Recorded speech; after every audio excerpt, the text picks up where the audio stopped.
दोस्तों, सिंधु घाटी सभ्यता विश्व की प्राचीन नदी घाटी सभ्यताओं में से एक प्रमुख सभ्यता थी। इस सभ्यता को हड़प्पा सभ्यता या सिंधु घाटी सभ्यता के नाम से जाना जाता है।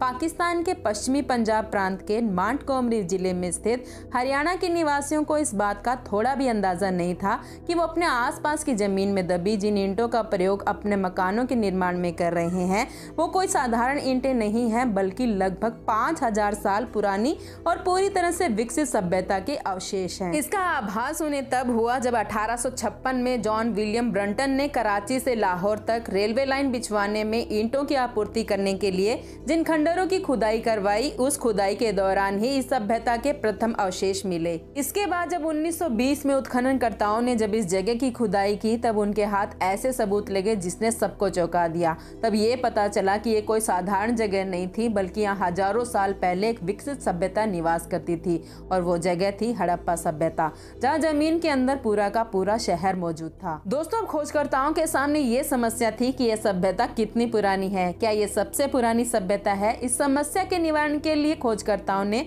रेडियो कार्बन डेटिंग 14 पत्ती का सहारा लिया। दोस्तों, रेडियो कार्बन 14 पत्ती का प्रयोग जीवाश्मों की आयु का निर्धारण करने के लिए किया जाता है और इस पत्ती का प्रयोग उत्खनन से मिलने वाले अवशेषों पर किया गया, जिससे ये पता चला कि यह सभ्यता हजारों साल पुरानी है। इसके बाद 1921 में सभ्यता के एक बहुत बड़े शहर को खोज निकाला गया, जिसका नाम था मोहनजोदाड़ो। यह शहर 500 एकड़ की जमीन में फैला हुआ था, जो कि उस समय का काफी बड़ा शहर माना जाता था। हड़प्पा सभ्यता के लोग आज से हजारों साल पहले भी बहुत ही विकसित तरीके से रहते थे। इस बात का पता उत्खनन के दौरान मिले अवशेषों से पता चलता है कि हड़प्पा सभ्यता के नगरों का निर्माण भी बहुत ही सुव्यवस्थित ढंग से किया गया था। मकान बनाने के लिए पक्की ईंटों का प्रयोग किया जाता था। वहीं सिंधु सभ्यता में सड़कों का निर्माण अत्यंत वैज्ञानिक ढंग से हुआ करता था। सड़कें सीधी रेखा में हुआ करती थी और एक दूसरे को समकोण पर काटती थी। दोस्तों, हड़प्पा सभ्यता के घरों को बनाने में जिन ईंटों का प्रयोग किया जाता था वो कोई आम ईंटें न होकर वाटर प्रूफ हुआ करती थी। इन ईंटों के ऊपर जिप्सम के गारे के ऊपर चारकोल की परत चढ़ाई जाती थी। चारकोल की परत पानी को लीक नहीं होने देती, जिससे ये पता चलता है कि वो चारकोल के बारे में बहुत अच्छी तरह से जानते थे।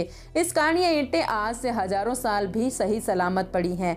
उस वक्त भी स्नानागार, घर, आंगन और शौचालयों का निर्माण किया जाता था। इसका मतलब तो ये है कि आज से हजारों साल पहले भी शौचालयों का प्रयोग किया जाता था। दोस्तों, कुछ घरों में अंग्रेजी शौचालयों के भी प्रमाण मिले हैं। मोहनजोदाड़ो शहर में 700 से भी ज्यादा कुएं होने के प्रमाण मिले हैं। इसके साथ कुछ जगह अग्निकुंड होने के प्रमाण भी मिले हैं। दोस्तों, इस सभ्यता के लोग साफ सफाई का खास ध्यान रखा करते थे। हड़प्पा शहरों की सबसे अनूठी विशेषता थी इसकी जल निकासी प्रणाली। यहाँ की नालियां इस तरह बनाई गई थी जिसे देखकर आज के जानकार भी दंग रह जाते हैं। नालियों को ईंटों और पत्थरों से ढका जाता था। सिंधु सभ्यता के दरवाजे और खिड़कियां सड़क की तरफ न खुलकर पीछे की तरफ खुला करते थे। दोस्तों, मोहनजोदाड़ो में एक विशाल स्नानागार के प्रमाण भी मिले हैं, जिसका प्रयोग शायद अनुष्ठान आदि में स्नान करने के लिए किया जाता था। वहीं अनाज को संग्रहित करने के लिए एक बहुत बड़ा अन्न भंडार गृह भी मिला है। मोहनजोदाड़ो से कुछ ऐसी चीजें मिली हैं जिन पर कुछ अलग ही लिपि का इस्तेमाल किया गया था। उस भाषा को आज तक पढ़ा नहीं जा सका है।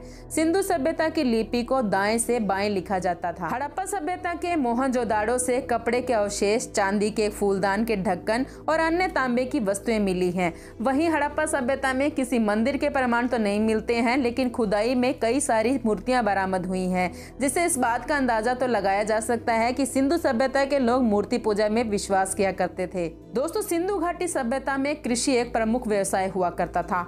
यहाँ पर चावल, गेहूं, मटर, जौ, तिल, सरसों, कपास और बाजरे की खेती हुआ करती थी। सिंधु घाटी सभ्यता में सर्वप्रथम कपास की खेती की गई। सिंधु सभ्यता के लोग तरबूज, नारियल, अनार, नींबू और केले जैसे फलों से भी परिचित हुआ करते थे। सिंधु सभ्यता केवल यहाँ तक सीमित न होकर पूरे उत्तर भारत में त्रिभुजाकार में फैली हुई थी। क्योंकि सिंधु सभ्यता का सबसे पहला मिलने वाला स्थल हड़प्पा है, तब सर जॉन मार्शल ने इसका नाम बदलकर हड़प्पा सभ्यता रख दिया।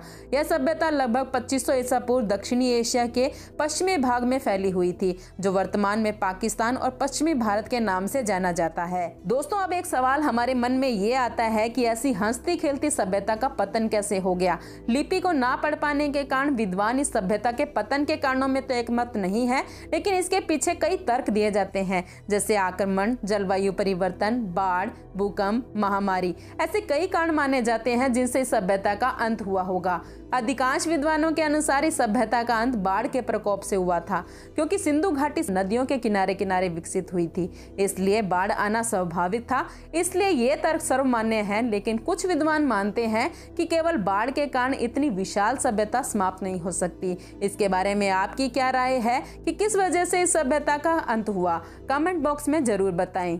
तो दोस्तों, ऐसी ही और इंटरेस्टिंग और जानकारी से भरपूर वीडियो के लिए हमारे चैनल को सब्सक्राइब करें और पास ही के बेल आइकन को प्रेस करना ना भूलें, ताकि मेरी आने वाली वीडियो की नोटिफिकेशन आपके पास सबसे पहले पहुंचे। अगली वीडियो में फिर मुलाकात होगी एक नए टॉपिक के साथ।